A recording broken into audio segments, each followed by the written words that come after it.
Good afternoon to everyone and welcome back to my channel, and it's me again, ang inyong chismosong Kaalda Vlogger.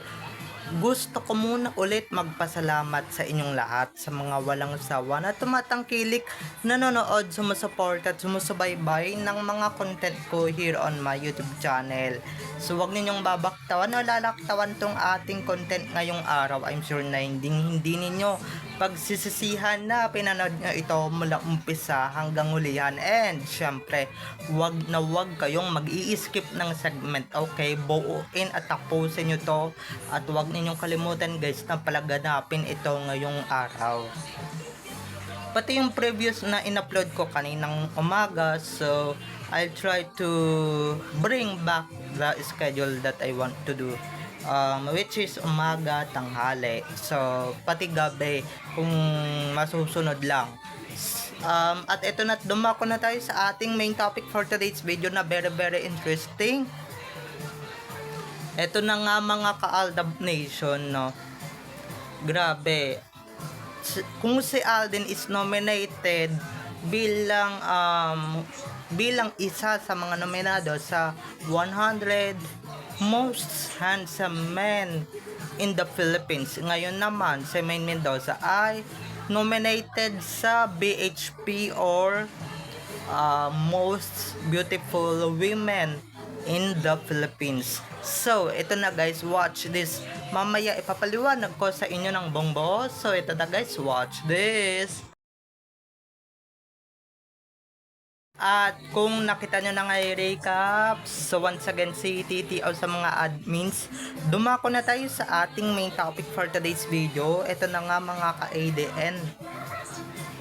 Grabe guys, after nung nabalita ko na si Alden Richards ay nominado doon sa most handsome men in the Philippines 100, aba, wait, there's more, dahil yung misis niya ang nag-iisang reyna ng puso ni Alden Richards, the one and only Maine Mendoza Fulkerson, ay nominado rin bilang most beautiful women in the Philippines, in the whole Philippines, mga ka-ADN. Kung saan kasama niya dito si Sara Labati, si Joy Barcoma ng GMA, si at many other artists that included on this particular contest. So please vote for her, at sana naman we hope and we pray na yung nominado dyan, yung nominated dyan is yung totoong main. Kasi 'di ba, baka mamaya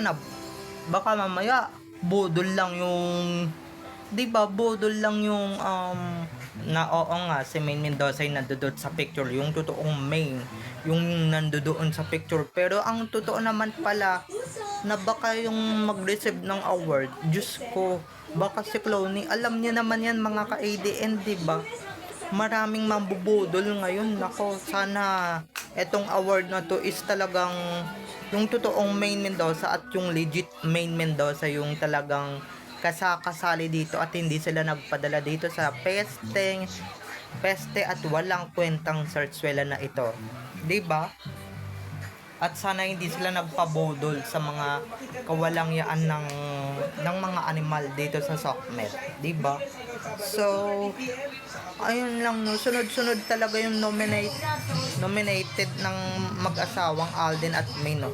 Sunod-sunod talaga yung kanilang blessing bilang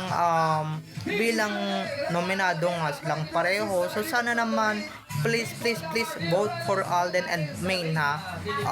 For sure they really deserve na talagang manalo to win this contest or win that award or win this award, 'di ba? Hindi gaya ng iba dyan na gwapo-gwapuhan nga, 'di ba, ganda-gandahan, pero alam ko na hindi lang talaga si Maine yung kasama dyan pero Diyos ko guys, talagang isinama pa nila yan, 'di ba? Isinama pa nila talaga yan si Maine sa choices. Ay nako, talagang umpisa na ng kalbaryo muli ng mga artista. Umpisa na ulit ng mga panganib ng mga artistang kasabayan ni Ming Jan. Kasi 'di ba, alam niyo naman na pagka ano yan pagka talagang kasama yan si Meng, or she included on that nomination, or she's the one who nominate or become nominated, 'di ba? Wala na, talagang talo na. 'Di ba, sa padamihan pa lang ng fandom, Diyos ko, dami-daming boboto diyan kay Mengay, ang dami-daming boboto diyan. Kaya apaka-imposible na hindi siya manalo diyan. Eto na lang talaga, wag naman sanang magpadala sa mga kalokohan ng tarantadong Sarsuela na ito yung award na ito, no. Wag sana silang magpadala sa mga nakikita nila sa TV. Kasi buti hindi sila nalito, kasi malilito ka talaga kung sino ba talaga yung totoong Ming sa hindi. So sana itong award na ito, itong awarding na ito, is sana hindi siya gaya ng iba na talagang nagpapabudol talaga, 'di ba? Hindi siya gaya ng ibang endorsement ni Main, ng ibang brands na dating ini-endorse ni Main, na nabubudol at nababayaran ng mga kampo ng Sarsuelista dito sa SOCMED, 'di ba? Or ng mga kampo nila Arjo, ng TBJ, 'di ba? Ng mga Sarsuela group of companies na talagang alam naman na natin na nababayaran na lahat ng mga yan, ng mga loko-loko at ng mga gagong yan, 'di ba? Na talagang nababayaran na nila. They paid everyone who's loyal to Main Mendoza, the real one and only Main Mendoza. Sana man lang, we hope and we pray na hindi sila magpabudol, kasi marami nang nabubudol, 'di ba? So ingat-ingat lang din, okay? Be careful. So sana be careful that this nomination, yung talagang totoong na-nominate, is talaga yung totoong maganda, at sana hindi kayo nagpabudol doon sa gawa-gawa lang ni Belo, 'di ba? Sana hindi kayo nagpabudol at hindi kayo magpapabudol, kasi ikakahiya niyo yan, mga ganyan-ganyang award niyo na talagang pagsisisihan ninyo pag yun yung nanalo, yung particular person na nanggagaya kay Main Mendoza, pero napakalayo. Pero sana, 'di ba? Pero she deserves that award, 'di ba? Lagi siyang nanonominate. So ibig sabihin diyan pa talaga sa ganyang kategorya, yung mga kasama ni Ming diyan na mga halos reto kada ang ilong, ganyan yung ilong. Mga pisakak ang ilong, Diyos ko, hindi pala pisakak, mga reto kada, sobrang tatangos ng ilong. Andyan pa yata si reto kada girl, si Sanya Lopez, 'di ba? Or si SL, 'di ba? Nandiyan siya, isa siya sa mga nominado. Pero please lang, 'di ba? Iparamdam natin talaga sa parehong kategorya ni na Alden at May na talagang nandito pa rin tayo, at willing natin silang suportahan at iboto sa alang-alang man lang, 'di ba? Para manalo sila, 'di ba? Given na talaga na si Alden Richards is na talaga yan, laging nananalo yan. Pero Diyos ko, pagkasama mo na yung Main Mendoza sa ganyang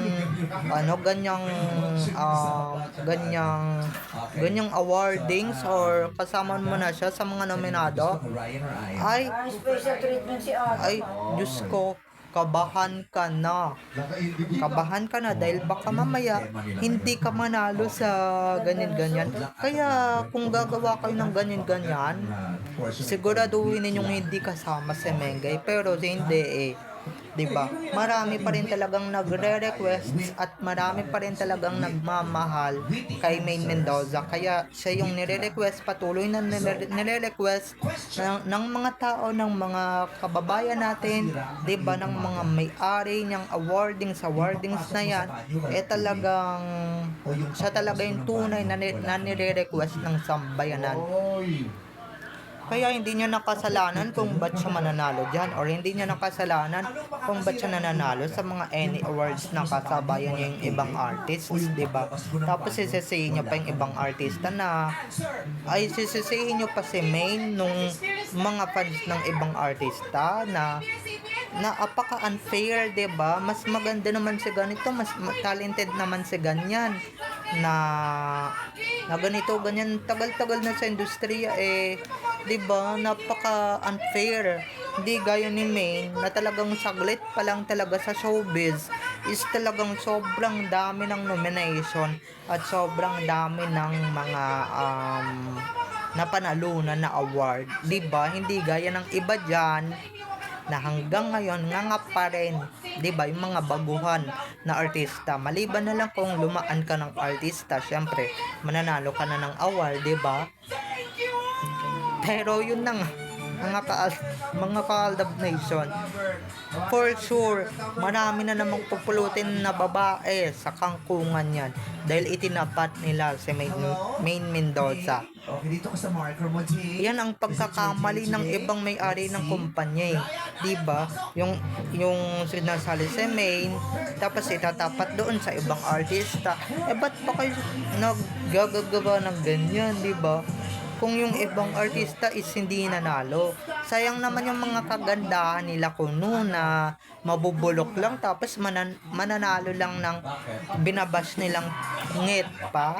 So sa mga nagsasabing pangit si Maine, kung ba't sa mga nanlalait at nambabash noon na pangit si Maine, kung pangit si Maine, ba't siya manonominate dito, 'di ba? Ba't siya masasali dito? Ibig sabihin lang niyan, natural kasi yung beauty ni Maine at hindi siya pangit, okay? 'Di ba? So win-win situation na naman yung Aldab kahit na individual grading sila, okay? Or kahit na individual silang nominated sa handsome and beautiful. Basta guys, iboto nyo lang sila ng iboto, okay? Para kung hindi man sila nanalo, at least kasama sila sa top, diba? So, ayun lang mga ka-ADN, okay? So, bye-bye na mga ka-ADN. I love you all. Have a nice day. Keep safe and God bless everyone. Bye-bye. I love you all. Enjoy watching. Don't forget to subscribe to my YouTube channel, and syempre, don't forget to click the notification bell para pag nag-upload ulit ako, kayo agad ang unang-unang manonotify sa aking mga susunod pang i-upload ng mga videos. Okay? So, bye-bye na mga ka-ADN. I love you all. See you on my next videos. Bye-bye!